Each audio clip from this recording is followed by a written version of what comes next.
Général Assimi Goïta, cher Malien, cette histoire de pénurie et d'attaque terreau n'a rien d'un hasard. Le Mali est en guerre, la souveraineté a un prix.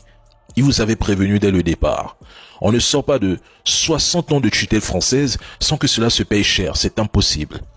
Les attaques ciblées contre les camions-citernes ne sont pas aléatoires.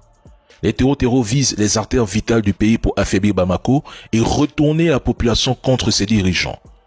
Le Mali fait face à une guerre hybride où les armes se mêlent à la propagande, à la manipulation et à la pression économique. Aujourd'hui, le prix de la liberté et de la souveraineté, ce n'est plus un slogan, c'est une guerre. On ne peut pas réduire cette situation à l'incompétence du général Goïta, non. Ce que les Maliens endurent, mais c'est le coût de la dignité. Quand un soldat devient président, sa vision du combat change. Il n'est plus sur le front. Il est dans la gestion globale du pays.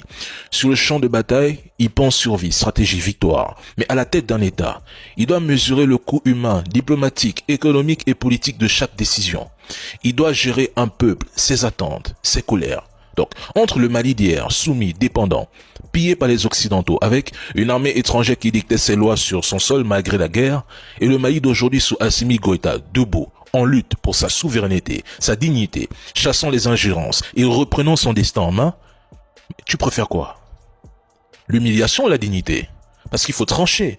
Chaque décision est un choix, et chaque choix doit être assumé jusqu'au bout. C'est ça être un homme. Dans la vie, on fait des choix. Si vous avez choisi d'être digne et souverain, il y a des conséquences. Mais si vous décidez de rester soumis, eh bien, personne ne devra se plaindre.